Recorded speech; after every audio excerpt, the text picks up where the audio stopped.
Welcome to the Bearhug Club, a pro wrestling podcast of positivity.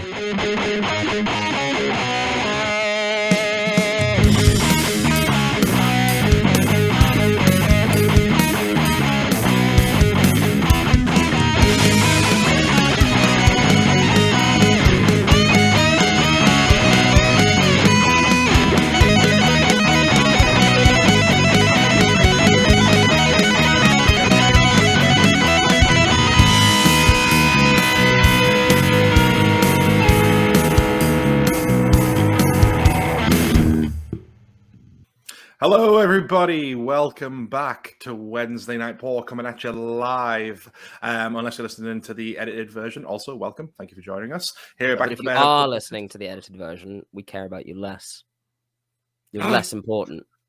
You should be here for the live. That's what it's all about. The atmosphere, the roar of the crowd, the pyro. Right. Yeah, the audio listeners can actually just fuck off. Is See? what they can do. They can't, am I waving at them? Oh wow, Greg's just doing a light show and everything. You can't even see that because you're on the audio version. Well, welcome back to the Bearhug Club podcast, and as you can hear, it's Greg once again joined by Garrett. Hopefully we'll be having the rest of the boys join us soon, but I guess it's kind of fitting. The OG boys started off as today. We're just celebrating 1 year anniversary of being a thing. Yeah. Hard to believe. Yeah. Hard to believe we made it for 1 year. Yeah, we somewhat celebrated with me coming to see you for like 20 minutes. Yeah. As I drove to Newcastle because you were like, yeah, you can stay with me. And then I was so tired. We spent I don't know how many. We played a couple games of Unrivaled, then Unmatched. Sorry, and then I just passed out, and that was that. Oh, I still had a lovely evening, even if it was like. I think basically I saw you for about a total of 5 hours, but it was that's probably about right. It was worth it, you know. Yeah. Give me I'll take 5 hours of my boo over not 5 hours with you. Right? Touch, man. I'm very right. I feel the same. And then also, you didn't get lost in the city center of Newcastle when you took me to work. No, but afterwards I was a bit thrown around. I won't lie. I ended up there was a very nice looking bridge that looked really like kind of gothic-y, and I was like, I don't know why I decided to drive over it just because, and then I got very lost because I was just like, well, I've got time to go. I might as well drive over a bridge. Was it the bridge that's right along the quay? Like it's got like an old. Looks like it's got like oh yeah, that's the old swing bridge it used to move around to let ships through, like turnstile. Not open, actually swing around. Yeah. If it's the right bridge I'm thinking of, it's right along the quay. It's an old bridge that used to swing, so it didn't like do what Tower Bridge does. It just pivoted on a turnstile. That's cool. That's very cool. Also, the finale of where Geordie Racer took place, for anyone who remembers that. I have no idea what you're talking about. Geordie Racer. No. I'd be amazed if anybody actually commented saying they knew what Geordie Racer was. I feel like there's like a specific group of people who might have been showing that in school, and that's about it. Got a bitchin' theme song though. Are you looking it up? I'm not. And I'm not going to. I'm going to completely forget about it. Completely. It's already gone. Speaking of the anniversary, Farsh and Chops. I don't remember your names, but I know that the guy on the right couldn't stand me. But I am in mad love with the guy on the left. Well, it's funny that you're here. You know, we're going through all the hits of 1 year as a podcast together and talking about the future and whatnot. And I think we should just start banning everyone who's been here before and start fresh. You know, we should do a full-on WWE day one, right? Because that's about the time that we're gonna hit season 2 of the Bearhug Club. I mean, we basically are going the WWE route. We're going Bearhug day one, people, but more on that later. I feel like what's Farsh saying at the moment? I made a huge splash on the first stream I was in. I remember you were rude prick man on the right. That won't change after another year. No. Well, the thing is, he's because we stream to 2 channels. We stream to my channel, and we stream to the Bearhug one as well. But he's joined on my channel, so you know, he's gonna join. He's gonna join on a cooking stream of mine, or like me out camping at one point. He's like, this isn't fucking wrestling. It's just the prick on the right. So you know, feel free to join. Hold on. Go to twitch.tv/Bearhug Club Pod or Pod. I forget what we are on Twitch. Club Pod. Apparently, Posh says he's on the Bearhug one. I don't think you are. Most people who seem to like join it end up. Oh, it's Club. I fucked it up. Oh, most people end up joining, like subscribing to yours. I think that's kind of been the downfall with it. We get people watching, but they always end up subscribed to yours, which I think was your plan all along. Because I was like, I had viewers and I'm already affiliated, so I can just throw in emotes into the chat. But yeah. What's my Twitch? It's Grod Winter. Please block me. I just get out, you know? But yeah. Well, there's the Bearhug one anyway. There it is. There we go. Same time. No, it's if you type it there, it both do it. Oh, never mind. I wasn't paying attention. Lovely. Right. Well, yeah. I mean, that's something we'll definitely talk about as we push forward, because we'll be probably populating Bearhug Club with further streams and more things than just on a Wednesday. So then we'll definitely be pressing it more towards that. I'll most likely change it so I'm just hosting instead of streaming, instead of dual streaming it. I think maybe I'll stream the Wednesday one still. Jace just said, "Are we still on for 6 days?" I don't think you posted. I don't think you posted the link. I think it was just you and I had the initiative to join. Shit. I remember the last episode you had 2 losers on. What happened to them? Are they still alive? They're joining now. Don't you worry. One of them's just finishing up his post round. The other one is just probably tucking his daughter into bed. So you know, losers, but at least losers with a job and or have been laid before. I mean, does that make you a loser anymore? I think you can still be a loser and get laid. I would say so.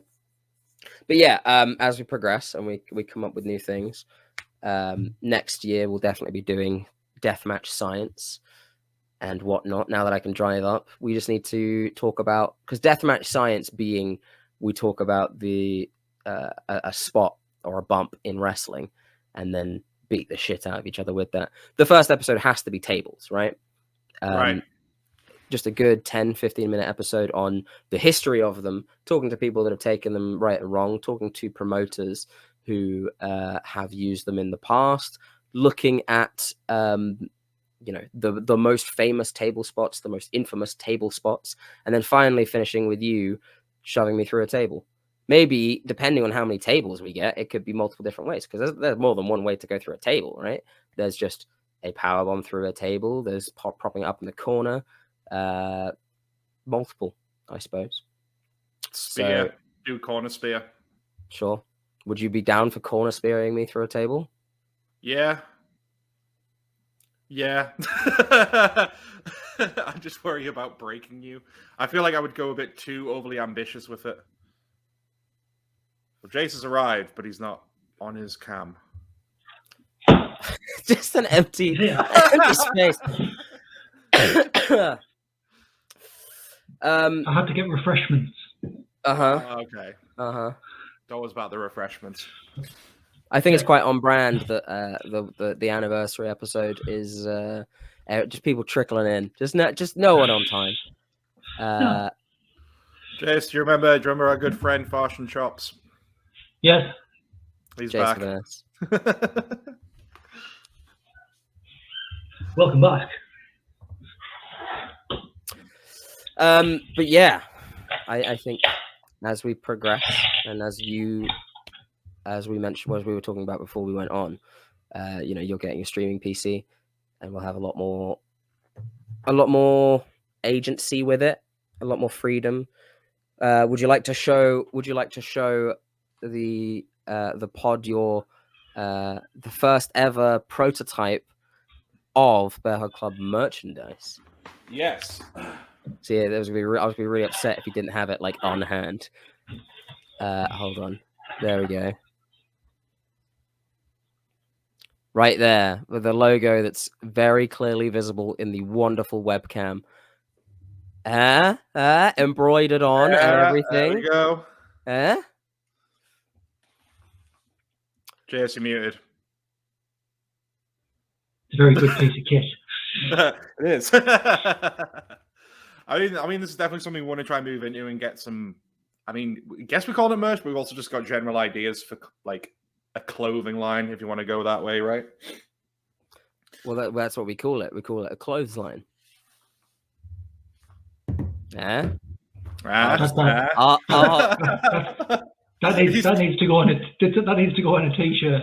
Bearhug Club clothesline. Clothesline, right? That's right. I mean, that's what you go with. I mean, there's a reason I work in marketing. Fuck's sake. You good, buddy? Fuck it. So my partner makes dreads out of like obviously synthetic hair, and she does it in my room, and you would not believe just the way the hair. No, the hair just gets everywhere. So I picked up the hat, and a strand of hair just came with it, and now it's just attached to me, and I don't know how to get it off. That's just who you are now. This is my personal hell now. This is my personal hell now. Dread it, run from it. Off. The hair still arrives.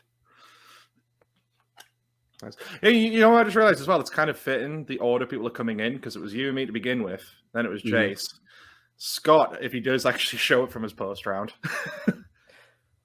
It's on brand, is what it is. Brand, right? He'll probably call from like some park somewhere for some reason that he did that a couple times, where he was just like, yeah, you know what? I can't make it back for the podcast. I will park up, sit in a park, and get on, and just hope that that's fine. Oh no! The time he did that, he just got new Wi-Fi. He was like bigging up because his Wi-Fi. He was just talking about how much like you got new Wi-Fi. It's going to be great, and he joins us from a park. And he's like, I just thought it would be cool. It was just like, Scott, no. As long as he's not in a park with a bunch of kids drinking White Lightning. I'm fine with whatever he does. He's too young for that. He's just a child. Fashion Shops asks, how's your daughter, Jace? My daughter is fine. She's currently screaming for reasons unbeknownst to me. Are you getting her a lot? Are you getting her a lot for Christmas? I mean, this is going to be the one Christmas where she obviously won't understand what the fuck's happening, really, right? Well, we've got a load of presents upstairs. We're just trying to figure out, because it's her birthday on Monday. Obviously, then Christmas is in 3 weeks. So we're just trying to figure out what to give her for her birthday and what to give her for Christmas. A box. Well, every kid will play with the box rather than the toy that it came in, right? So just a box. Just find a massive box. I'm the one getting cats. I think you're mixing up cats with kids. Oh no! For the first year and a half of their life, especially for a child's life, they're very similar to a cat. Don't really give a shit if you're there or not until they want something. Mm-hmm. And they will claw your face off if you give them the chance. I'm excited. I'm picking up 2 cats on Friday. Right. Well, I suppose we've introed the show. It being a 1-year anniversary. I'd love to see something destructive happen to everyone's room at the end of the stream. Now, if we were a podcast that gave a shit about what anyone thinks, we'd probably do that. But we don't, nor do we care for viewership or your opinion. So we're probably not going to smash up our rooms for very little reason. If anything, that doesn't really sound like celebration to me. I mean, let's be honest. Like, given that we couldn't do this last week, my room's already destroyed. Like, my TV's on the floor. My ceiling's like got a rip in it. They got several rips in it when the water came through. There's just nothing there. Tell you what, I'll see if I can find that video of me getting hit with a baking tray. Maybe that will satiate his weird lust for that. It was only today that the plumber finally came around and fixed the problem.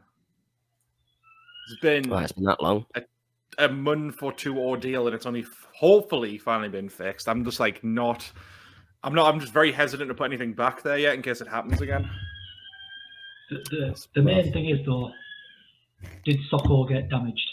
Oh no, Socko's right there. He's fine. He's on the dry side of the room. It's okay.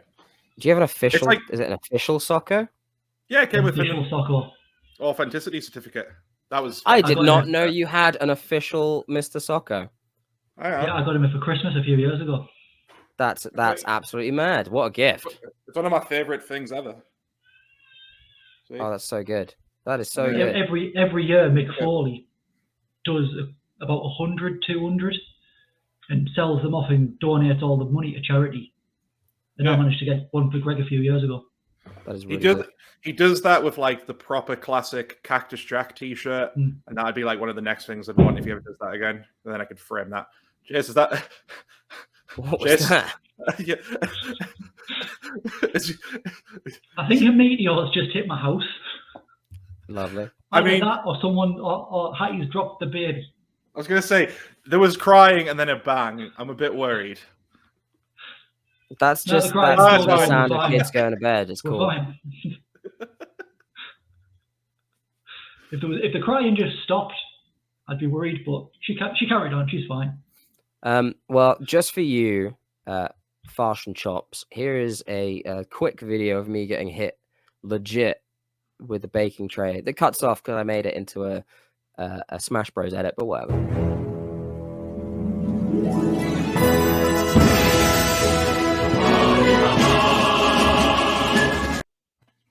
All right, cool.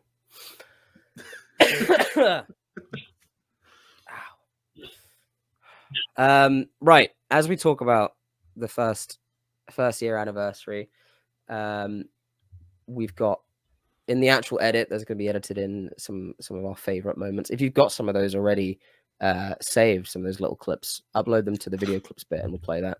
But we're also going to talk about just like, how it's been, I guess, and where we want it to go and some ideas that we have and the year in review, I guess, because it's not just about the Bearhug Club, it's also about wrestling as a whole, because the landscape has changed so unbelievably much to what it was last year. And I think a lot of it is just fallen by the wayside because so much has happened, almost to the point where it's just been brushed under the rug. COVID happening, obviously changing absolutely everything, putting some companies under, giving other companies record profits, and yet firing 70 people. It's par for the course, I guess. But yeah, that's what we'll talk about. Some stuff going on in the future. We're gonna try and come up with a name. I'm just thinking we just call it Bearhug Day 1. Or if we should just call it Day 2, so it's not too derivative of WWE for when we finally restart the next season. And then also we may do a little bit of talk about next week's. We're gonna do one next week, yeah. No, so maybe the week after for the. Well, awards. No, I mean we haven't really fully outlined a schedule for it, but we are. So plan is we're going to be taking December off essentially, so we can basically go into what we're calling season 2 and Bearhug Day 1 or whatever we kind of decide to go with. But during December, we're not going to be completely gone away. So we are going to be doing the end of year awards for the first time, which we're really looking forward to. I'm thinking we call them the Huggies. I was going to say, we call them the Huggies. The Golden Huggies, not to be confused with a diaper brand in the UK. I was going to say, can we have the award just be a nappy on a stick? I mean, that implies like everything's going to be like bad awards. A nappy spray painted gold. All right, have you thought about anything that, because we're all going to come up with our own actual awards to give and whatnot. Have you thought of things? I want the Golden Hug to be like the the kindest wrestler and the kindest wrestling moment, something quite wholesome. Yeah. I can think of quite a few moments this year of people that I would nominate for that. Well, I'm not going to give away who it is, I suppose, but that's my Golden Hug Award. I mean, generally speaking, like I was saying, we'll just do the standard stuff. So I actually wrote out some categories of work. So obviously, we discussed this when you were up, Garrett. So standard stuff like male wrestler of the year, female wrestler of the year, tag, faction. But then, like, I don't know, we could just do some fun ones. Like, one of them, I think we talked about as well. Like, we could do a couple of awards where it just is about like the most. The one I came up with is like the real heel award. So it's not like honoring someone who's done good heel work, it's someone who's a legit heel and a bastard that have done something terrible this year. There's quite a few of those. Oh There's quite a few of those. I think there is an overall winner though if we ignore just a person as an overall thing. I wish I mean, are you talking about the company or the company? Sure. Yeah. Okay. Everything involved with it. We'll see. We'll get to that award and then we'll nominate a few people. I'll even reach out to some of them on Instagram that have like gone private and then come back again with a different name and see if they want to be given an award for that. Yeah. Given the state of what has happened, like more shock and release. Yeah. So some of them were like, what? That's what. I mean, yeah, but then that means like some of them you can understand, but then some of them you were like, why? Yeah, possibly. We could possibly do something like that. Oh, I think that could even just come into there he is. I've made it. How are you doing? Just can it be Christmas already? Like I've had enough of December now. I'm in the same boat, man. Working in a warehouse for a supermarket at Christmas. Oh, I can imagine. Yeah, I can imagine. When I used to work for Marks and Spencer's as well, used to be hell on earth. Yeah, Christmas is meant to be about being together and family and being happy. Well, speaking of family, being together and happy, the podcast of positivity, as we are, being very happy all the time. All right, sick. Bearhug Club all together on the 1 year anniversary. It's actually slightly after the 1 year anniversary. With our original mascot, the Jungle Skog from IKEA. We're going to go through the hits, right? Okay. What's happened the entire time we've been doing it? It started off, Greg. We need to look back at the original message. I'm gonna have a little search on Facebook for just like the message of where I was like, "Do you want to do a podcast?" Yeah, I'm gonna type in wrestling podcast, and then I'm gonna see how far back I can go. Because we spoke about this for a little. I mean, I think it was actually quite quick from the point where you said, I want to do a wrestling podcast. I was like, yeah, hell yeah, brother. I think we did it like a few days later. Well, I mean, me and Jace have actually had the idea to do it way longer, which is why Jace, like, I think you were like, you got involved after what, like the third episode, something like that? Something like that, yeah. Yeah, it was quick. Yeah. It was like very quick. And then Scott was like, whenever. Scott just showed up. Scott just showed up, and we're just like, yeah, sure. I think what happened, I arrived at the first quiz where Ollie won, and then I just came back for the next one. And I was just like, hey, can I keep coming back? This is quite fun. And then and it just spanned from there, really. Yeah, well, I mean, speaking of the quiz, I mean, and I know Garrett hates this, but like as the years ended, we've all been Bearhug Club champion at one point.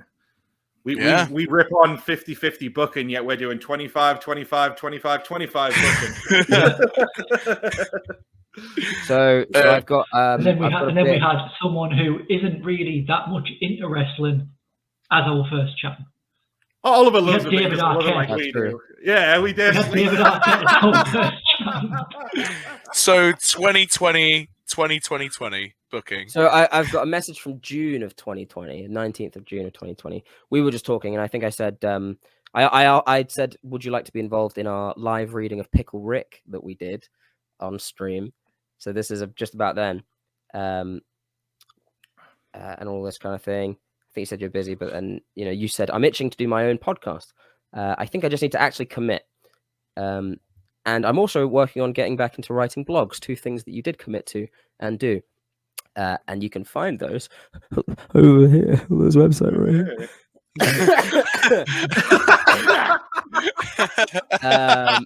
The cheapest. And then I say, I'm with you to help on anything like that. Give me the word and I'm yours. And then I think I said, like, my ideal is that we open a promotion. But that's long-term booking, right? That's long-term booking. We come into some money. That's at the end of year 2. Yeah. Yeah. Well, I think how long did it take What Culture to do it, to then make WCPW? Well, after they blew up. It was about 3 or 4 years after they properly blew up with like Bakiti and Jack and everyone. Yeah, and Bakiti had to take a lot of time off to start making WCPW. Yeah. Before it was Defiant Wrestling, of course. 10th of October, you say, playing some Amongst Us. And I'm going to show my girlfriend the ropes if you want to join us. And I said I was busy. Oh, yeah. You then say, 31st of October, just watched Elia versus Walter, might be my match of the year. 3rd of November. So, do you want to do a podcast talking about the Graps? I simply reply, I do. And then 3rd of November, and then we did our first recording on the 16th or 15th or something. Yeah. So I think the anniversary was the 15th of November. If you want was that when because we didn't stream it first time, obviously, did we? We just it took a few episodes before we started streaming. At least the first 5, I don't think were live streamed. I think they were just purely recorded. No, because we have to have what was it on our computer, so we recorded it individually and then. Yeah. So we did Audacity for a bit, and then that was such a bollock, and then we found out this was a thing. But yeah, I mean, for me, the genesis of it was if you want to hear me chat more on podcasts, I will. It was because I got involved with my friends at the Pick and Mix podcast doing film talk, and because they were doing it, I was like, well, if they're doing it, I can fucking do it. So bought the right equipment, started this one, and got a bit too big, go a bit too big. And I was like, I'm going to do a second one where it's just me and my friends complaining about shit, and that unfortunately died. In fact, boys, if we can have a brief moment, I would like to just do a bit of mourning, if that's okay. We can mourn.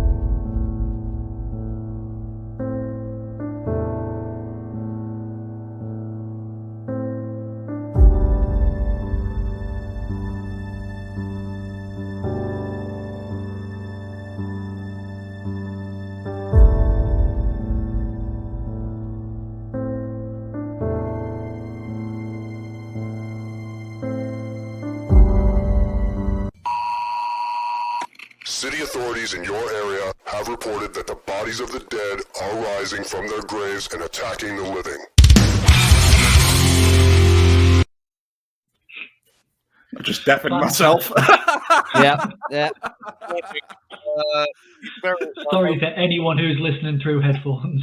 Yeah. Audio listeners, i.e. Brogan, what just happened was a visual ad that you won't get in your DHL van as you drive off to Andover delivering Deirdre's delicates or whatever she's buying. Like what you just listened to, just look it up on YouTube later, man. Yeah. I mean, I can either leave that in and let Brogan suddenly have a car crash, or what do you mean zombies are coming back? Ah! Or I just take it out and then it just makes no sense in the context of us talking. Absolutely the latter. Fully the latter. Fully the latter. 4th of November. 4th of November 2020. There's a whole narrative here. Okay. What's your schedule like this week? I'm working till 10 every night except Thursday and Saturday when I'm off. To which I reply, dude, I'm unemployed. And then you're just like, oh shit, man, no, I had no idea. And then we said Thursday. The next thing I get is a picture of you, your microphone that you just bought. Hold on, wait. a picture of your microphone that you just bought, but it's also got your foot at the bottom. It's just a lone foot that is great. I'm sure Fashion Shops, if he's still here, is going to really appreciate that image. 10th of November. How do you feel about doing the practice episode on Wednesday? Sorry, Thursday. So that wasn't actually the birth of Wednesday Night Paw, because we started on Thursday. It was about to be like, wow, we've always done a Wednesday, but no. It was just after Full Gear, so I think I say Full Gear was bloody wonderful. I'm sure that'll come up, and then you can say it was tremendous, and it really was. 10th of November, talking about the game. You there? What day is it? Full Gear, sir. Tremendous. Tremendous. Now get the hell off my lawn. Yeah, and then we pretty much did it. Like, just in that week, we said, all right, gonna do it. You bought a mic, boom, bam, bish, bash, bosh. And now that was the birth of the pod. It went straight to, we didn't go straight to Spotify. You went through a couple of hoops and all of that from when we first started. Because the truth of the matter is, like, it was me and Greg that started it, but let there be no miscommunication. It's Greg that did all the work. I just kind of was here. I was just like, Greg was just like, all right, cool. I've got it all planned. Okay, I found this thing. I'm going to use StreamYard. I found it. Okay, cool. We're going to do that. And I've got some Spotify and all these other places. And I was like, I watched Full Gear. I was good. That was pretty much the crux of it. And I got a bear. So there you go. I mean, if anyone wants to go behind the scenes, we all record together, but then I edit it. I do the video clips, do the Instagram stuff. I mean, to be fair, I'm like always saying I should just give the guys stuff to do, but then at the same time, I'm just too much of like a. Was workaholic the right word for it? I don't know. An auteur. Yeah, I'm very much the director of this group. Yeah, I'm the Stanley Kubrick of the band. I'm going to very much insult you. You're very much a Vince. Yeah. I prefer the Kubrick scenario because it makes me imagine audience. We go through a podcast and Greg goes, "Okay, that was good. Yeah, that was good." No, it wasn't. We're gonna do the whole thing again. Remember what you said? Yeah. Okay. 3, 2, 1. It's like, Greg, this is the 56th time. Please, I want to go to bed. Yeah, this is actually like we make it seem candid. Like an hour ago. We make it seem candid, but even this is all like scripted, and we've done this 1,000 times. This is the 19th time that I've had to reread these lines. Even those that come out, all of those are scripted in. It's meticulously done. But sometimes we go off and we do a bit of like improv here and there, and he just like kicks us out. I've actually been down the stream. Yeah, I'm actually like the 9th Garrett. Like, I've been recast a few times. I'm really happy for this opportunity. And I mean, but now that you guys have obviously mentioned all this, we're obviously going to have to take it from the top. Oh, no! We're starting again. He's going to edit in a big beep, and then he's going to... All right, you're going to have to get, like, 3 people. Obviously, cut this out in the edit, but get 3 people that aren't us to be us for, like, just 1 frame. Invite just 3 random people to be us. I'll do that really rudimentary old form of animation where it's like just a still picture of you, but then it's just lips moving and it's just my lips. Yeah, go on. Hello, I am Scott. It's like, hello, I am Scott. I am Garrett. I am Jason. I'm all a bunch of quitters. We've got no fight or artistic vision. I can just see it. I can just see it being like when Mr. Burns is having a flashback of his when he was a kid, like his dad's goons are dragging the bloke away. We'll form a union, but then we'll become corrupt, and the Japanese will eat us alive. On the 13th of November, Greg sent me the first look logo. Oh god!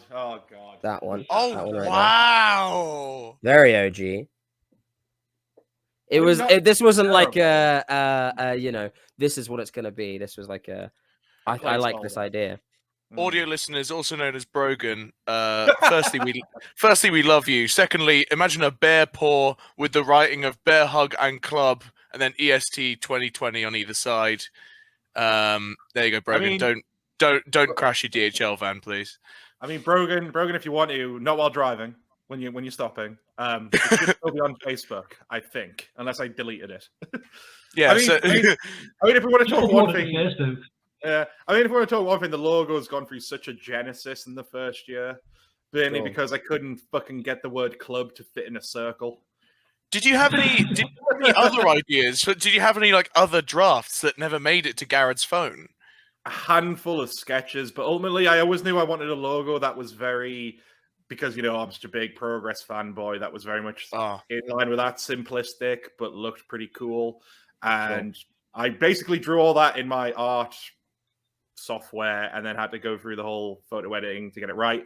Couldn't get the club right. Like for ages when it was just the circle, the club just never fit properly, and I had not just myself but 2 other people have a go, and they couldn't get it right. So that's why we ended up putting a banner on it, and it's the way it is today. As the thing with the word club is like, if in a graphic design sense, it's a lopsided word. That B makes it look completely asymmetrical, whilst the capital C over cumbersome. So yeah, I see where you're coming from. Do you know what? I'm of the camp that a capital C should be a K. I've always thought this since I was a child. It should be there should just be K's and C's, little C's and big K's, kicking K's. We're coming for you, Oxford. We're coming for you. There should be a capital C should be a K. Well, didn't the Kardashians have the same idea? That's why all their names begin with a K instead of C's. Is that a thing? Were they C Kardashian? I could picture that being a thing. Like Courtney. Right. Second names. They got to have a Chloe, and then Chloe with a K. Sure. Yeah. That you're probably bang on with that. Yeah. They have wrestler names. They have like Hulk Hogan style names, right? Yeah. Yeah. Jesus. That's everyone's trying to think of another one now.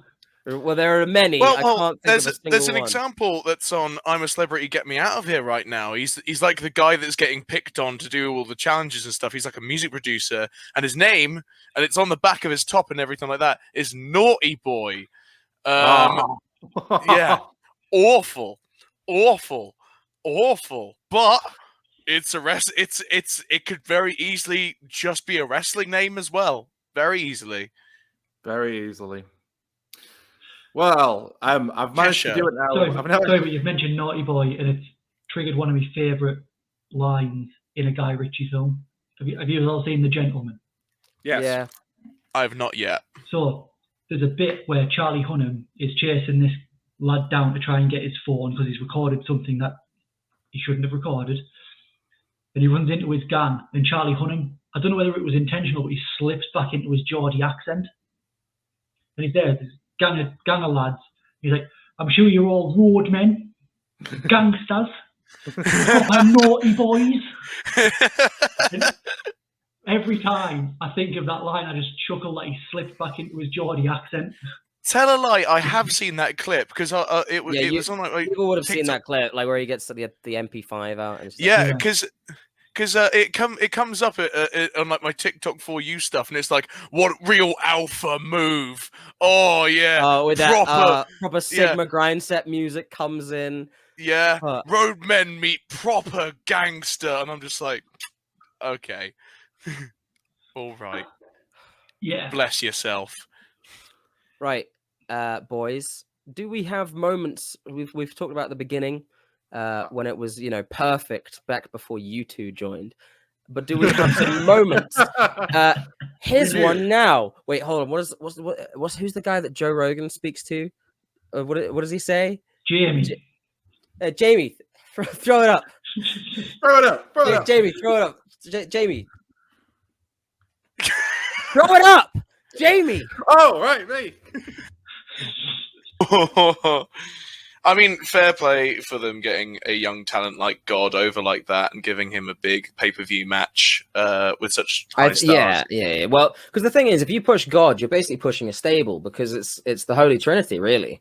Because it's the Father, Son, and the Holy Ghost. So, if you think about it, God is a one-man shield. Roman Reigns. That's all I'm saying. Roman Reigns is God. Roman Reigns is God. All right.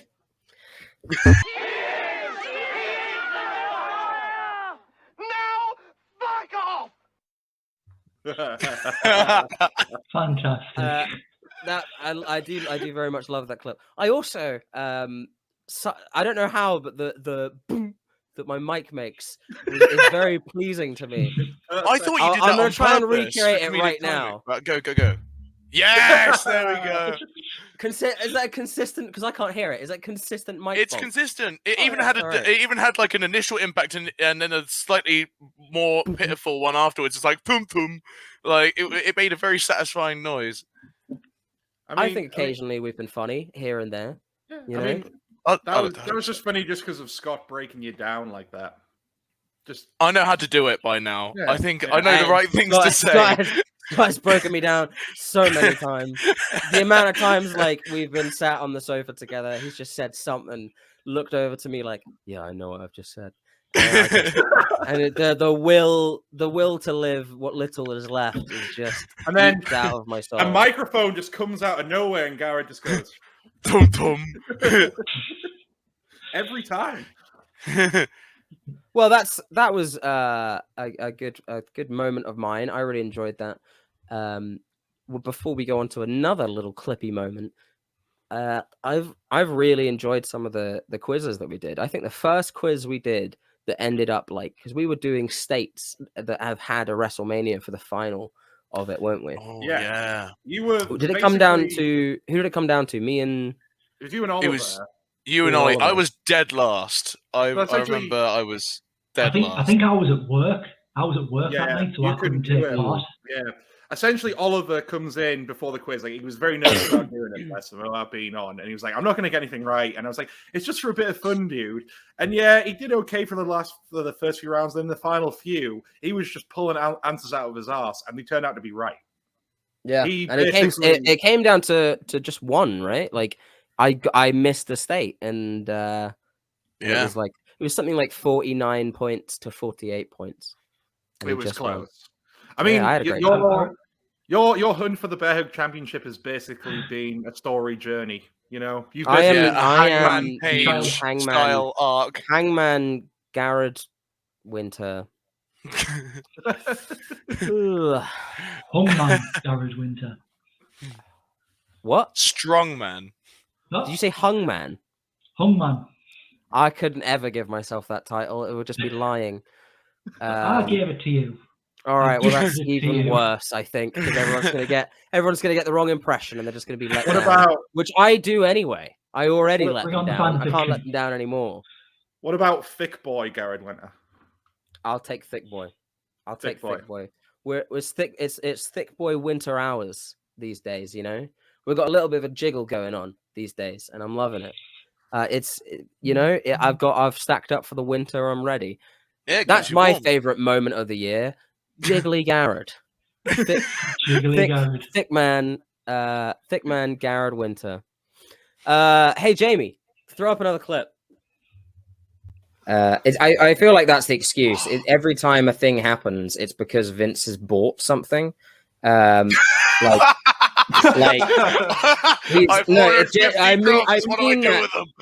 mean that genuinely, like from the bottom of my heart. Like he's found a deal on Bamboo, and he's like, "Oh, it's fuck a Punjabi prison match," or he's found a deal on like toys, right? He's found like an ambulance that blows up, like that one, and he's like, "Well, fuck it, flip an ambulance," you know? Like I honestly think that's the mindset a lot of the time, where it's just like I could probably shift some merch, I could probably.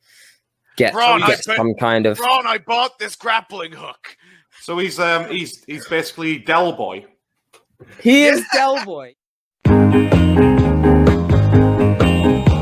a bunny in me pocket. I'll fetch the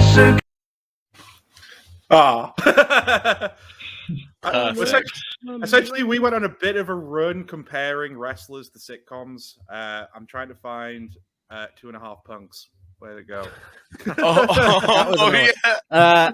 Jamie, show us the clip. Jamie, I'm on DMT right now. Show us the clip. I don't have a clip. I've got Jamie, show us the picture. My name's Floyd. Wait. Give it a minute. This is riveting listening. Jamie. That's what the edit's for. Jamie. My name's Floyd. That would be great on Joe Rogan if just one. Oh yeah, when we were talking about Punk, them making a trios where it's just two. Yeah. You have no idea how long it took just to get the arms right on Punk. All right, straight up, who would win in a wrestling match? The Shield, 2.5 Punks, or the Holy Trinity? Or it's a 4-way, and it's the original cast of 2.5 Men. Oh yeah, Charlie Sheen. Yeah, right? Tiger Blood. Tiger Blood, right? He's by winning. He's Martian or whatever he said. I forget. He's on a drug. It's called Charlie Sheen. It's the ultimate steroid. What is Charlie Sheen up to these days? He's just kind of disappeared. Dying of AIDS. Is that true? That's not a joke. He's got AIDS. That's not a joke. He's got AIDS. He actually got AIDS? He does? Yeah, he's got AIDS. Or it might be HIV, but he's got like. I thought that was a real unhinged change. No, right? No. That was okay. But the way you said it wasn't exactly like you was like dying of AIDS. Enthusiasm. It's not the way you go like lit up like a Christmas tree. No, who had seen The Office? Which office? Which office? The Ricky Gervais one. It's basically that point where he just goes, "There's been a rape up there." That was like.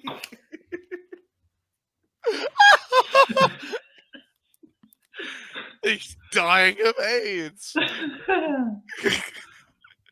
The last thing is from 26th of February 2021, where it's just like someone saying, just basically being like, "What's he doing now?" And he's trying to make a new show and not die of AIDS.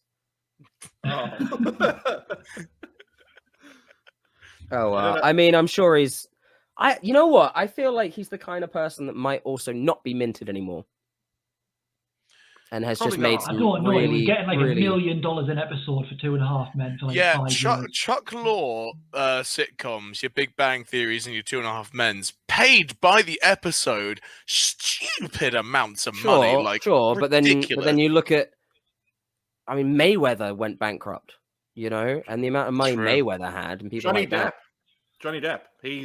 People said he's gone bankrupt for years. Like, he's basically been living paycheck from films, but like it's all invested in ridiculous. Imagine living paycheck to paycheck, but your paycheck is like 20 mil. I was living paycheck to paycheck. I was really waiting on the end of the month when Dead Man's Chest came in. People like Charlie Sheen or Johnny Depp, when they say they're going bankrupt, they're not, because they're still getting residual checks from everything. Like every time an episode of 2.5 Men plays on Comedy Central, Charlie Sheen will get like a couple of grand. I'd be so boring. I'm sure the cast of Friends still get like 10 million a year just through. I don't know if it's that high, but to be honest, he's probably right because of the streaming and everything. Like I think they get involved in all the streaming deals that are made, and those streaming deals for Friends are ridiculous. It nearly put Netflix out of business. Sure. How much it costs for them just to keep Friends alone on the platform. Yeah, insane money. I'd be so boring as like a uber rich person earning $1 million for every episode because I'd bring someone back. They'd know that I'd be minted, and I'd just have like a 3-bedroom house, and I'd probably still just get McDonald's every now and again, and that's about it. I'd need an outlet. I'd probably do something stupid like make a theme park, And just like I'd have it as like an outlet. I was just like Scott Archer. This is my one stupid. I got a theme Are you trying park. to compare yourself to Michael Jackson? Oh no, it's not going to be a Michael Jackson theme park. It's going to be like Or are you Thorpe going more Park. Dolly Parton? It's going to be like Thorpe Park, but bloody lame. That's what it's going to be. There's going to be the Keith Lee coaster, and that's it. I was excited for I'd Michael ride that. Jackson Land.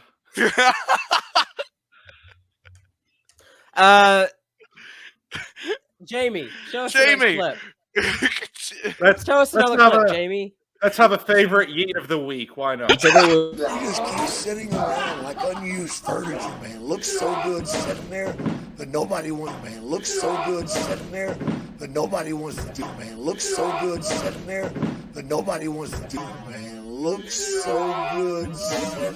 Do anything. I understand fear. Because sooner or later, somebody at AEW has got to stand up and take this. But we are tired of it. Nobody ready. AEW doesn't move. No. But when we decide, everybody.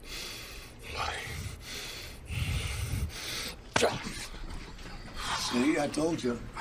You happy? Shout out to... It gets me every time. It gets me every time he walks in frame. It gets me so fucking... It's so funny. It's so... Just like... It's like, imagine John Wick has just murdered a bunch of dudes and then just walks into a fucking... Like just a little conversation. It's ridiculous. I love it. I love Also- Jake the Snakes. See, I told you. You happy? You happy? Also, shout out. Fan of the pod, Lance Archer, right? Fan of the pod. He did. Yeah. He gave us... He watches. No, you know what? We're every just going to say episode. he's a fan of the pod, not that he Fan of liked the to pod. tweet. Fan of the pod. Fan of the Fan of pod. the He pod. listens to us all the time. That's for you, Lance.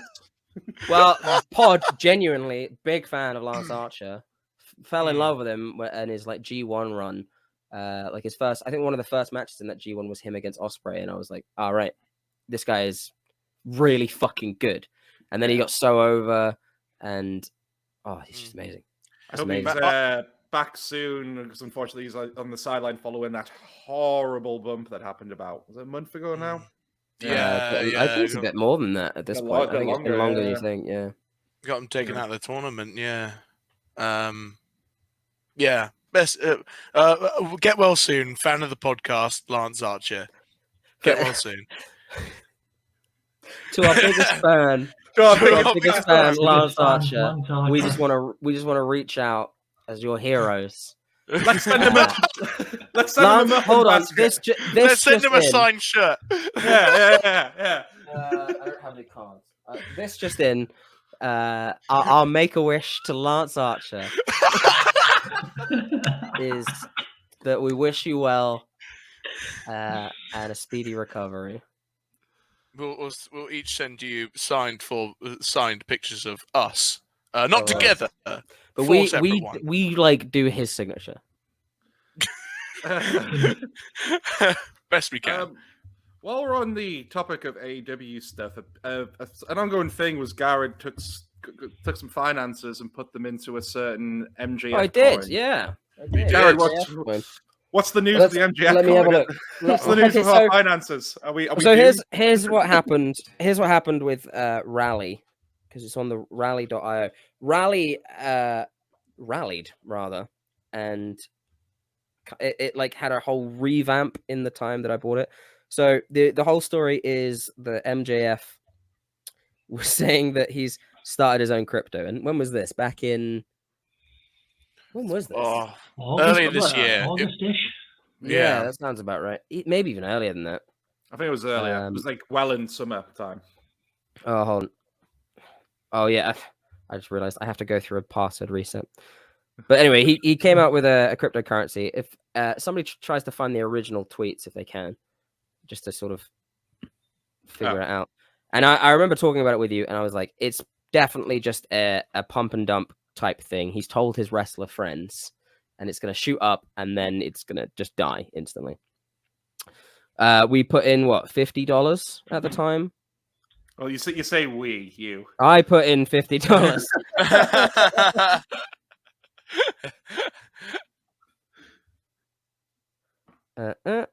Sorry, I haven't come up with a new password. I didn't find the original tweet for MJF, but there's a Bleacher Report article dated 10th of June, 2021. So 10th of June, wow.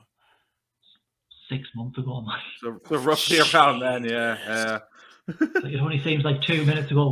What is going on with time? Yeah. What is Stephen time? Strange is pricking about with that stone.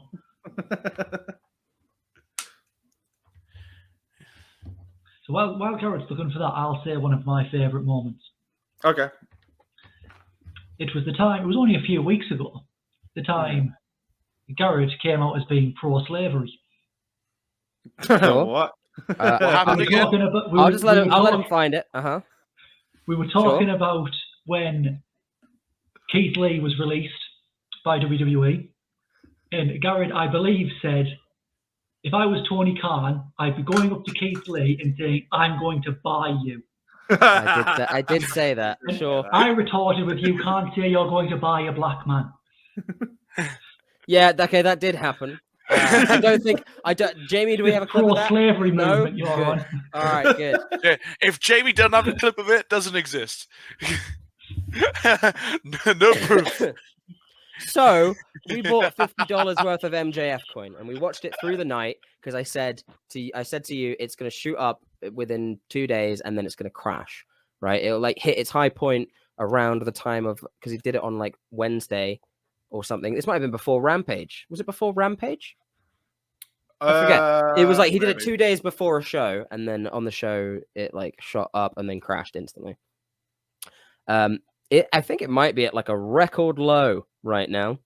MJF coin is at $1.59. That shot up. I mean, our $50 turned into what, 250, nearly up to 300. But we just kept with it just because. And then we bought ourselves a. Oh yeah.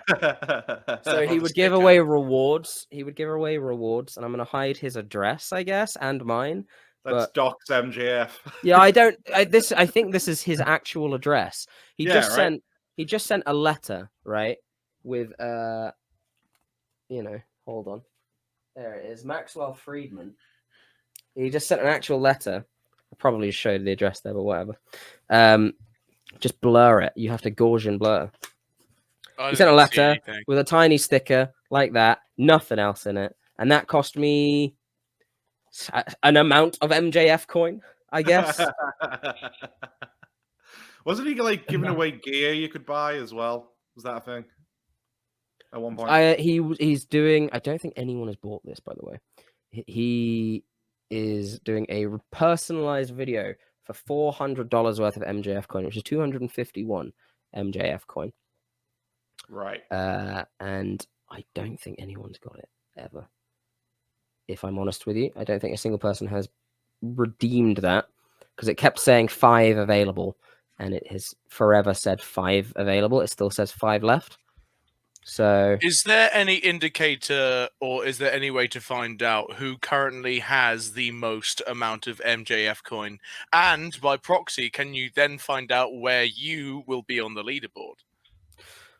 So you are actually, by holding the coin, this is the further thing that happened with Rally, this crypto thing. I've ended up losing a lot of money on MJF coin, really. To be honest with you, the $50 has gone down to barely anything. However, because I held at some points quite a lot of MJF coin because everyone sold it, they'd give me weekly rewards just for holding it. So currently now, I own 0.01% of all MJF coin, which isn't a lot, but in like prior to this, I remember I was holding quite a lot more, and they've given me just their coin, and just from that, I think how much have we earned? I keep saying we, it's my money. And we are thankful for it. I've earned $8 of Rally, although I think that was a lot more I think there's a lot more when it because it shoots up and down. Crypto's down right now, whatever. And they also, unprovoked, let me just log in. I got an email from them that says it was a receipt. It says you've bought this, and I was like, the fuck I have. And then it is where is it? My profile. It was like a receipt for buying this. It was 0 rally coin or whatever. I was like, okay.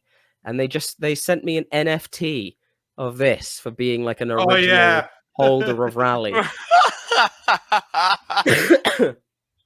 It's not worth anything because it's edition 17,072 of 19,429.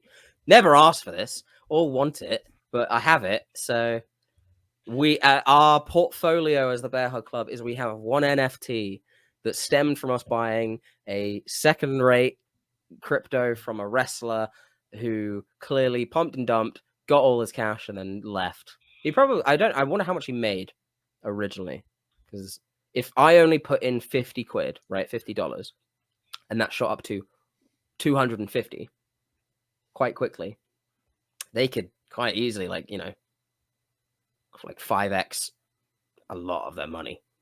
Yeah, I reckon he might have made a loss.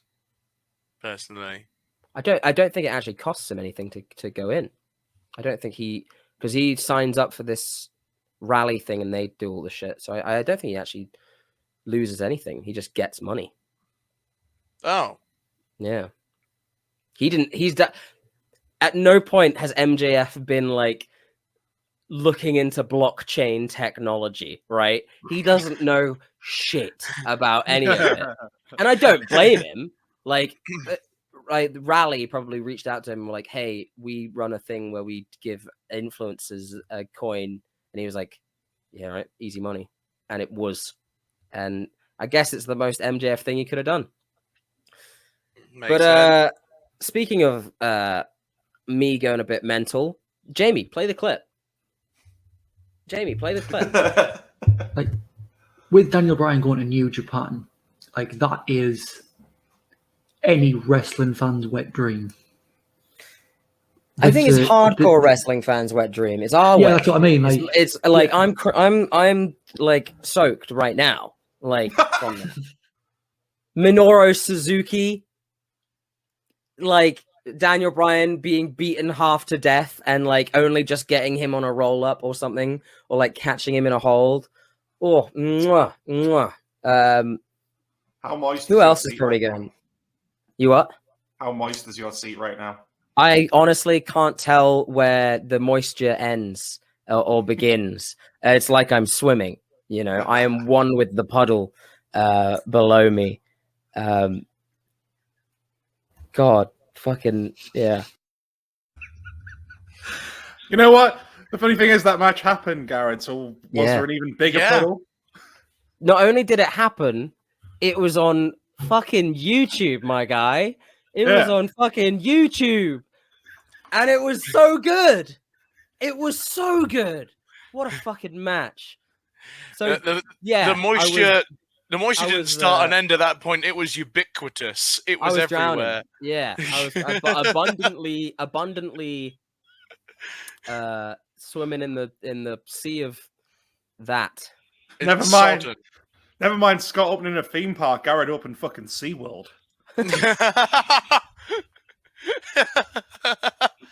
And he's Shamu. No, that's just rude. I mean, it's still an amazing prospect. I got that match for free on YouTube, which is sick. And it was a great match too. Great match. Did it take the sting out of him? It wasn't exactly what I said, was it? I don't think it was. No, I think he just hit him. No, he hit the knee. I think, yeah. Did it take the sting out a little bit about not seeing him in the G1? Because that was something we were all pushing for in the build. I think so this year. I mean, he said he's only got he's only going to wrestle for 4 more years. So we could get one G1 run, that culminates at a Wrestle Kingdom match for the title against Okada or something. Yeah. I would assume he'd lose.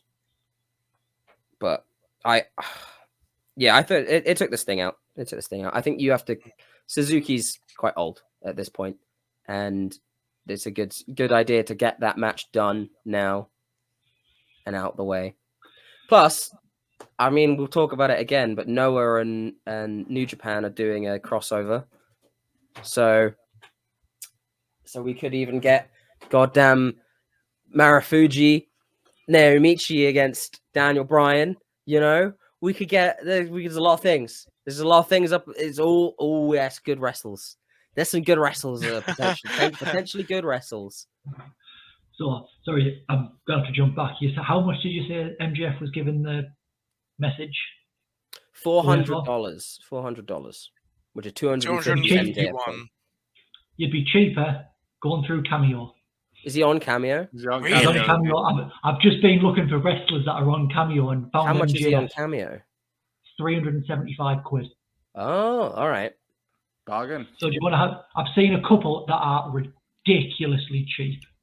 Yeah, go on. Like Hornswoggle. Anyone want to have a guess? Hornswoggle is $20. I'm going to say $10. I'll go 10 as well. 10. Higher. £19. Should we go 4-way on Hornswoggle and get like an anniversary gift for the Bearhug pod? Yeah. James Ellsworth. Have a guess for James. All right, James Ellsworth. This is all in pounds, by the way. I wouldn't give him a single pound. The creep. I'm gonna say £7.50. £14. Oh, I'm getting bang on the money-ish. Kind of. I just want to do. Right, I'm going to do one more. Darby Allin. Oh. 70 quid. 75. I'll go 100. I'm going 50. Garrett's spot on 75. You're kidding. Darby.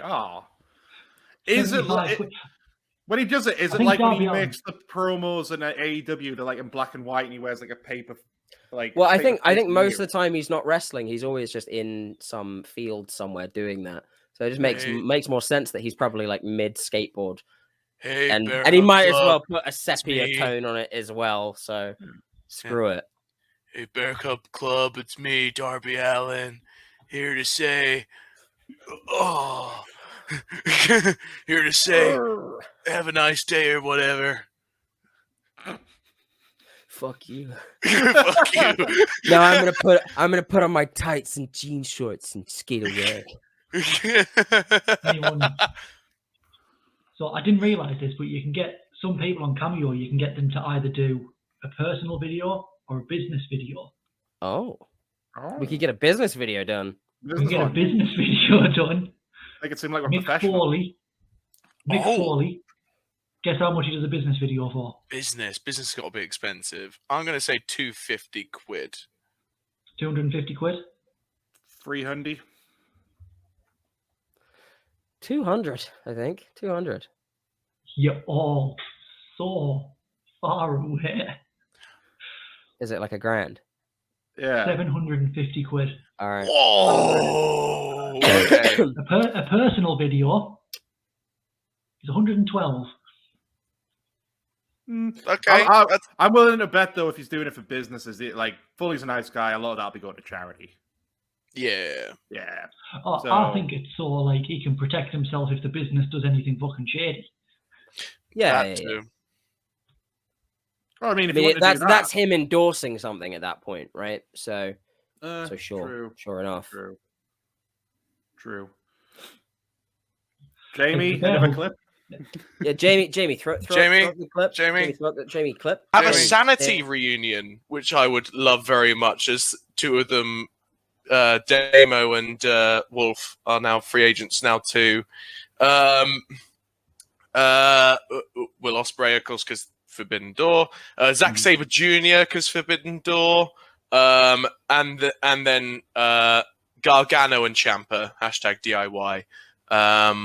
And that is my honorable mentions. Nice. Essentially, you just took NXT and just went. Yes. Now. We take NXT and we put it somewhere else. That idea may just be crazy enough to get us all killed. Push! Push!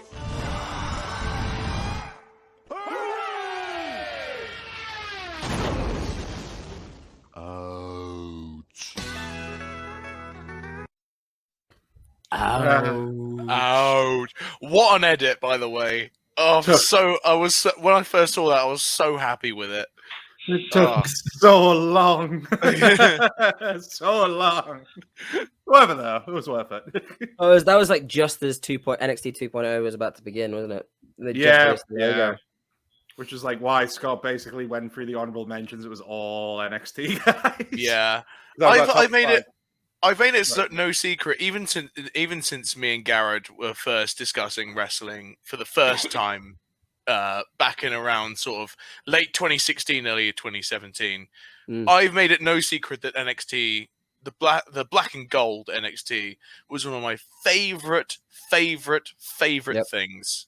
From the Sami Zayn versus Adrian Neville days till literally up until this point. You went to bat for NXT. You were like, I think you were probably the first one to ever tell me that it existed, because I'd fallen out of wrestling for a very long time before I moved in with you guys, and then you were like, "Nah, this shit is like this." You were just like, "It's punk wrestling. It's like hardcore stuff. It's fun." And that was all right. And then wow. That was amidst the Sami Zayn, Kevin Owens stuff as well. That was around about the time I got you into it. Yeah, and that was to me peak NXT, NXT. Sure. Well, I mean, when you say peak, it like to some people would evoke that it went downhill, but NXT stayed just amazing for so long. Very true. And somehow churned out just hit after hit after hit. You had people like Andrade coming through. You obviously had Joe. You had goddamn fucking Alistair the Ciampa stuff. You had Alistair Black. You had the revival of tag team wrestling in the WWE with the revival, with DIY, with American Alpha, with AOP. Sure, AOP. Even further back, and you look at teams like the Vaudevillains and Blake and Murphy. Yeah, Blake and Murphy. Lucha Dragons. And now it's a safe space. And now you've got Mandy Rose as the women's champion. I don't mind her being the champion. Yeah. I do mind. I don't mind her being the champion, but like beating Raquel Gonzalez for it. Like, it was a bit strange that they took it off of her. Yeah. She was almost like one of the last vestiges of what the black and gold brand is, because it's not. It literally isn't the black and gold brand anymore. It is the weird tie-dye paint splatter Jackson Pollock spaffed on a wall brand. Pretty much. Are we going to be? Is anyone here going to be watching War Games? I think it's this Sunday as we're recording. Out of principle of how many people have been fired during a pandemic with record profits, I have stopped my subscription. I have stopped my subscription. Have also done the because same. I can't do it anymore. I don't want to support that company anymore. I will definitely be watching highlights, I'm sure, and maybe catching a stream on. Maybe I might talk to Z, and if he said it was worth it. To be honest, even Z, a friend of ours who was a diehard wrestling fan, and I would say is a bit more of a casual wrestling fan as well, who watches it a little bit more passively and can enjoy wrestling for just it being wrestling. Even he doesn't like the product now, so I don't even think he'd be watching it. I mean, even something as little as like the small teams that had started. Probably one of the best British wrestlers to ever do it, and he's so young, is Peter Dunne. Yeah. And then he was thrown around. He was put in teams that he made work. Right, he was put in a team with Matt Riddle, and they made it work. The Broserweights, they made it work, and then they just stopped doing things, and then he moved up. So he was put in a team with Birch and Lorcan. Birch and Lorcan and McAfee. McAfee.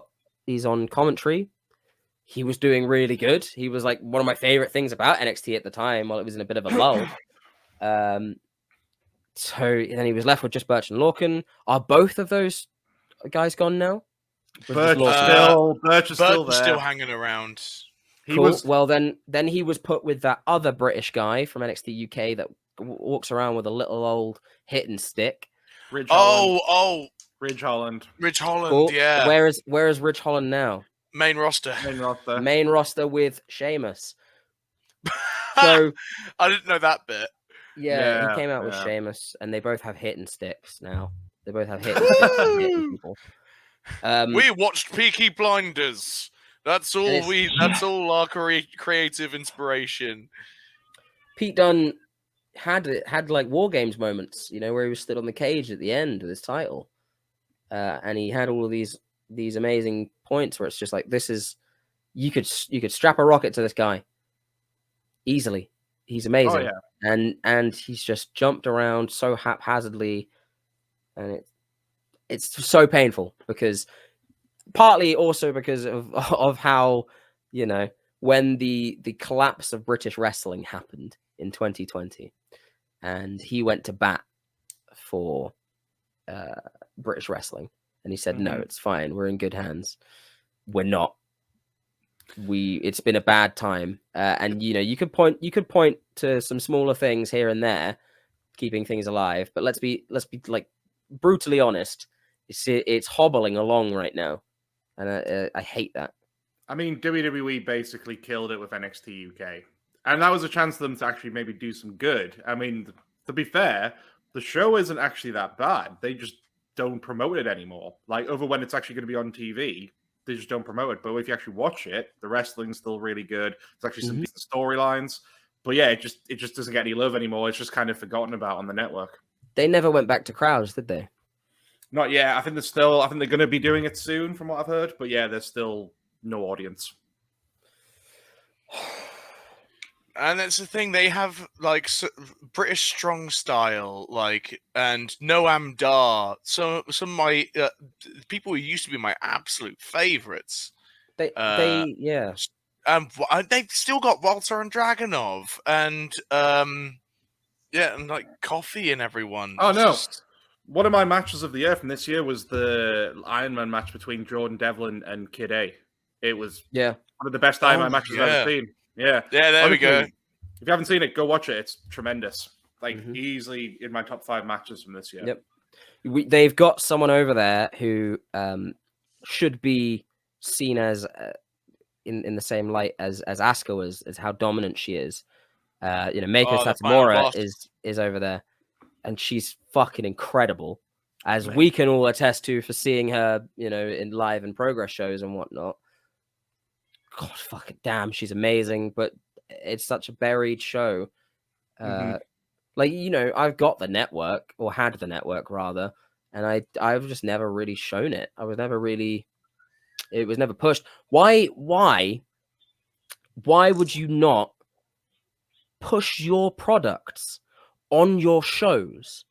Why would you fucking not just be like, hey, you're watching SummerSlam, by the way, check out NXT UK. Just check it out. Just check it out. The thing is, though, like with NXT UK, now that since they put NXT on live television, they could have went to Channel 4 or ITV or BBC or whoever and just said, we've got this product.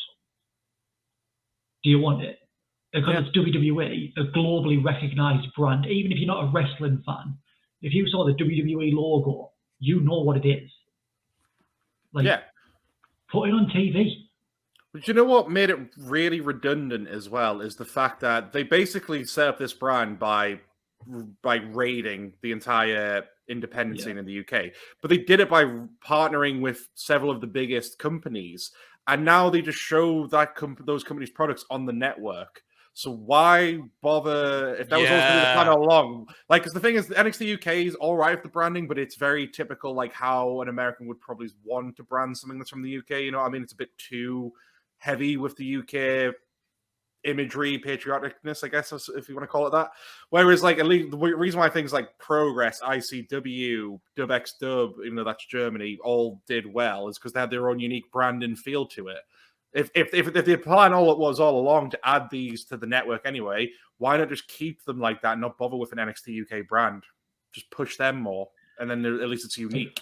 It's always going to be the man at the top wanting it to be his and not someone else's. Like how Bryan Danielson is Daniel Bryan. Yeah. Like how it's absolutely mental, isn't it? How it's like NXT is your brand. You own it. It's yours. You don't have to change their name when they move up to WWE. That's you doing the groundwork. You've done it. You did all that groundwork. It was you, Vinnie Mac. Why change their names? Why change their gimmicks? Why change? You did the fucking work. You've had them there for years doing work. You've built the fan base. You built like a loyal live fan base from the university in Florida, who were admittedly a bit smarky, could be a bit smarky, could turn on a dime, were a bit self-involved, but they had so much energy. They got invested in every match, even the dead ones. They were still chanting. And like they had that Bailey's #1 fan girl, I forget her name, but like Izzy. They had Izzy there. I Izzy know and the because her parents. dad was in the internet wrestling news recently for being a bit weird. Oh. Continue. What happened? He just got in a fight with a bunch of people. I'm not going to slander because I don't know the exact what happened. I'm just going to Google Izzy's dad. Let me know what comes up. the way I look at NXT UK, it's like whenever an American company. This is it. Sorry. Cody Salagi. I don't know how to pronounce that last name. So this is the headline. Izzy's father apologizes to Lince Dorado after mocking his WWE release. Now, Lince Dorado, by the way, is like a legit black belt in Brazilian Jiu-Jitsu. And then I remember now, Lince basically just said, all right, you're going to... And they like if they found out they were going to be like in the same area at the same time, because he had a competition like for the next level of his belt or something, or like an actual match. And he said like, all right, I'll fucking see you there. Okay, don't worry, fam. I see you, Cody Starbuck, which is his thing. I'll be at Silver Spurs Arena today at 4 after my competition. Come down and talk. We're going to talk or what? Says Lince Dorado, the legit, like, hard guy. And then very quickly it was, this tweet was deleted by the author. Oops. I think are we going to talk or what is genuinely one of the most fucking threatening things you could say to someone. Because then it's like, kind of like, talk what? Ugh. It's like, you just don't. See, this is why you just don't start fights with people. No. Like, I didn't know Lince Dorado was a black belt in Brazilian Jiu-Jitsu. Well, again, this is why you don't start fights, because you don't know what that person's capable of. You know what I mean? Yeah. you could have someone who's absolutely soft as shite. You could have someone who's hard as nails. Or you could have someone who's a fucking black belt in Brazilian Jiu-Jitsu. Yeah. I don't know what, like, bastard. It's very weird. It seems that he's pushed his daughter into this weird position. And it's very strange. Is she like training to be a wrestler now, or working? I think she's training. Yeah, I think she is. Yeah. If I was your dad, Scott, and I was doing anything like this, I would implore you to just come and beat the shit out of me. Just beat the shit out of your old man. And just be like, I'll tell you what. I've got a Brazilian Jiu-Jitsu tournament later. We talking or what? We.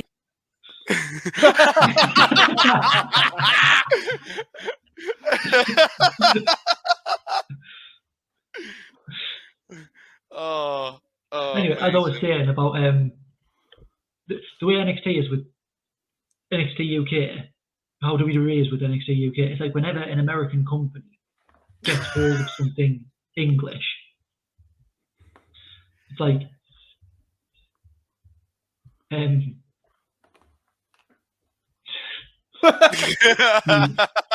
they try and make it, keep the heritage of it, but make it American. It's like when Kraft took over Cadbury's. So we're like dairy milk caramel, fruit and nut. That's what we had. Yeah. And now we've got the bloody marvelous creations bollocks with popping candy and jelly marshmallows beans and jelly beans and shit. Why? It's fucking chocolate. If I wanted jelly beans, I'd buy jelly beans. If I wanted to watch WWE, I'd watch WWE. Yeah. If I want to watch something else, I'm going to watch something else. Yeah. True. Yeah. True. It's a really good point actually as well, because I see so much slander of like because I work in a bloody Post Depot at the best of times, and I a lot of them are really big video games fans. They love the PlayStation. And one of them was given their personal review of the new Call of Duty campaign, Vanguard, and they mentioned some American guy in there, and they couldn't mention the fact that he was American. They didn't say American or American person or the person from the USA. They said, "Oh, and then the bloody Yank bit came on, and I was bored." Was the essential part of it. Like it's just that it can be easy from the English gaze to see some American stuff as corny, because they can sometimes be corny. It's as easy as it's just. I wish I had a better explanation, but like sometimes American storytelling is a lot like, I want to do this because it's right. And it's like, all right, dude. Yeah. All right, man. Yeah. Crack on. Things like, don't get me wrong, like a lot of the times when Americans like take over something, they will make changes, and it's that looking at something from the outside. It's like when you see a couple who are in a really bad relationship, not abusive or anything, they're just not good for each other.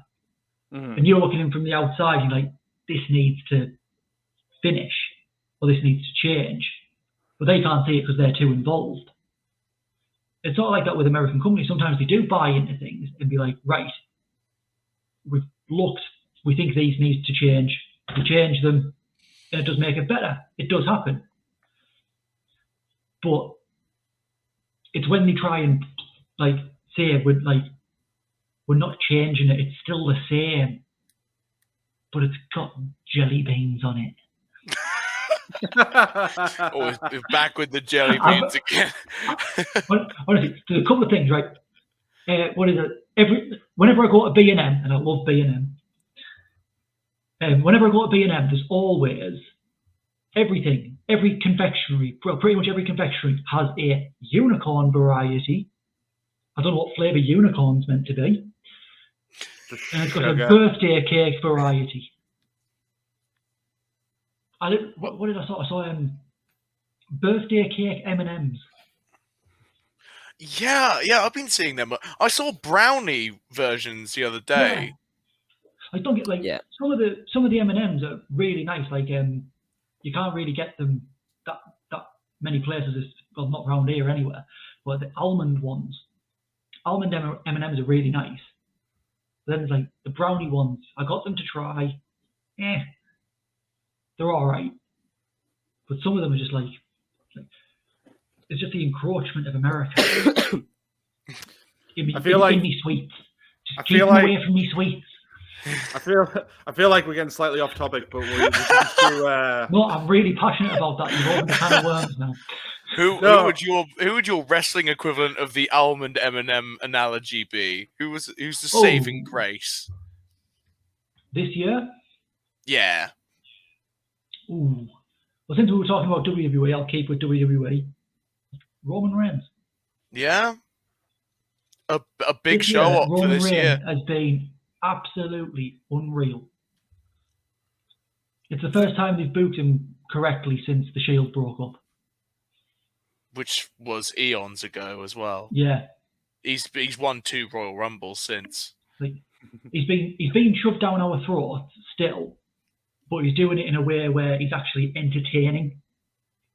He's not just. A broken audio listener, we love you. He's tossing off his fist. He's tossing off. Yeah. So don't crash your DHL van. He's tossing off his fist. Yeah, please don't. Well, we've kind of done a lot of reminiscing about the past with the past year of the Bearhug Club podcast. So why don't we start teasing a little bit about what we're doing in the future? So, as we discussed a little bit at the start there, we've still got 2 more episodes coming out before the end of the year. Obviously, we're doing our end of year awards, the Golden Huggies, which I don't think Scott was a part of the chat for that, right? But yeah, I wasn't, but I'm all for that. That's amazing. That's the Golden brilliant. Huggies. So we're going to be discussing that after this is over, get that sorted, and we're also going to be doing a big end of year quiz. Brogan, I've asked Scott to invite you. You can be a contestant. Don't crash your DHL van.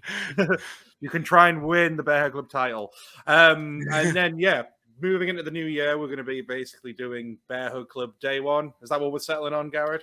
I think we call it Day 2, so it's not derivative of their Day 1. That's fair. We'll do Day 2. The pod will still be staying as is, but we're going to shake things up a little bit and try and move into doing other content. So we're trying to expand the pod a bit more, so more just general live streams of us playing video games, doing like maybe quizzes that way, trying to get more YouTube video stuff. Like again, we want to do Deathmatch Science really badly. It's just a case of getting people together and how much pain Garrett can put himself through to record several episodes. I'm a masochist, so I'm all good. Okay, we're fine. I watched like Zack Snyder's Justice League, so I'm all for hours upon hours of pain. Fair enough. He watches Human Centipede for fun. That's what I call. I watch that to prepare for Wednesday Night Paw. I'll do you one better. He watches a Serbian film for fun. Oh, he watches a Serbian film to go to sleep. Yeah, that's how fucked up it is in his head. Where's Flash and Chops when you need him?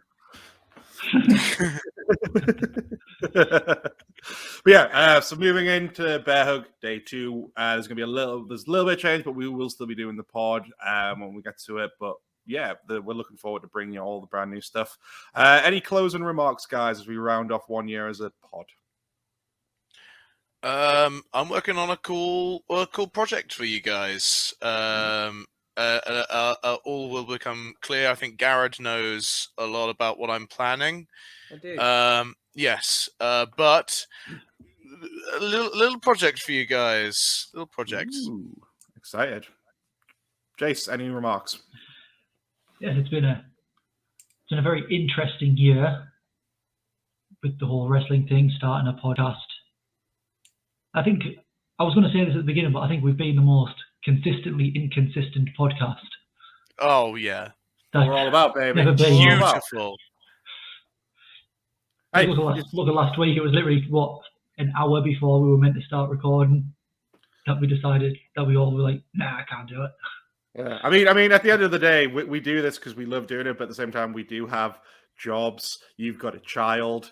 My ceiling won't stop crying, so it's pretty hectic round our lives. Let's be fair. Garrett, closing remarks.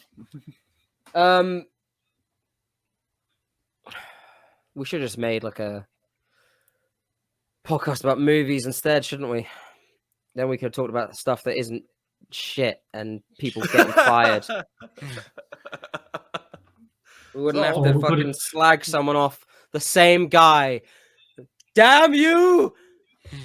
Every week. But then on the flip side, we've got AEW. So we think of it this way. If we start this podcast in the times before AEW, all we would have to complain about is just, well, that's it. Complain. Bad stuff. I feel like we wouldn't be complaining as much. But just because there is no alternative. We have to like wrestling somehow. Yeah, I'll buy that. Well, all my closing remarks are going to be, it's obviously a pleasure doing it with these boys, and I can't wait to see where it goes into the future. I love them all very dearly. It's been a great way for us to stay in touch.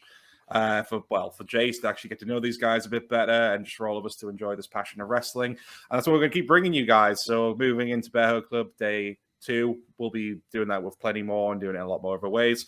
Till then, though, you can find us on the social medias at the Bearhug Club Podcast, Facebook and YouTube, Bearhug Club Pod Instagram, Bearhug Club Twitter, and as we already discussed before, for the website, bearhugpod.wixsite.com/bearhugclouds. So yeah, next episode coming up is going to be the Golden Huggy Awards. No confirmed date on that. We're going to be getting it done at some point over in December, but until then, goodbye, everyone. Take it away, Jamie. Jamie,